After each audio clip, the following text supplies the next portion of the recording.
In the late 1980s, my mum's twin brother, Shane, accepted a job at Triumph, prompting him to relocate from his Oxfordshire home to Vancouver, Canada, with my grandmother Joan soon following suit. There he married a Canadian woman named Gabby and established a life for himself. With a family now split across the globe, my mother and I travelled to Canada every other year or so to reunite with them. That's me with the Shirley Temple looking hair.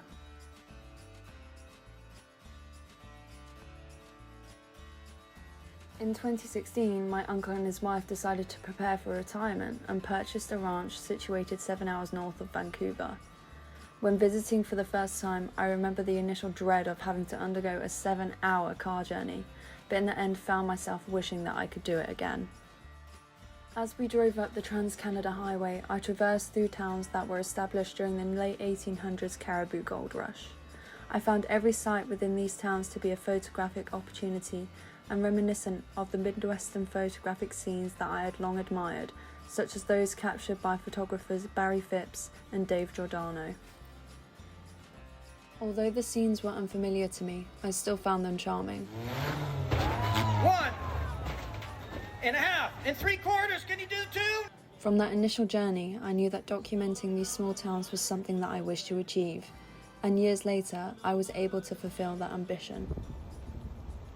Even though I had previously visited and passed through these places, I wanted to know more about their history from start to finish for this project. I was eager to learn and understand the tranquility and downfall of these small residential passerby towns, and so with the brief outline of the old Cariboo Road North, I began my project and continued to research along the way. As we travelled from town to town, we would stop at small shops and tourist information spots, collecting pamphlets and booklets to learn more about the history and current state of each place. As we moved through, I took the time to engage with the locals and speak to them to gather information.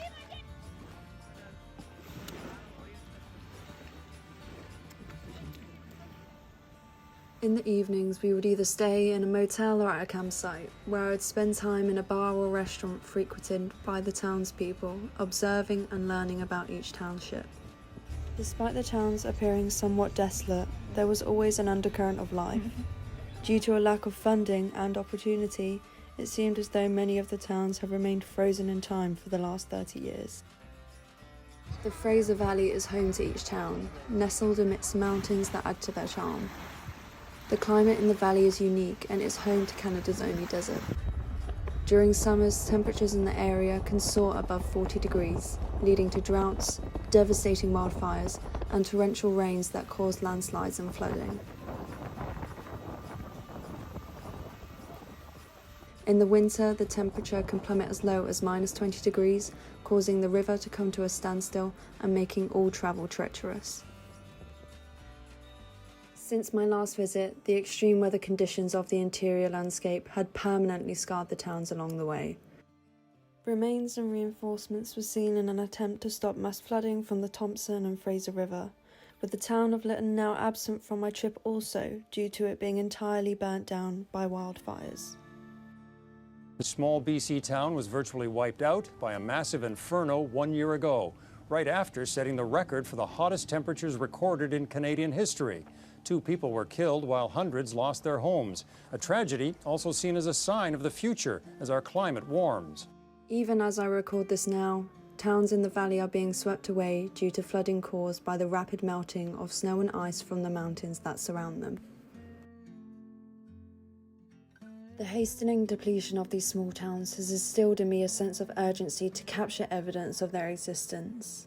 With this in mind, and now a deeper understanding gained through first-hand research and a sense of importance, I present my completed documentary project, Living in the Dust.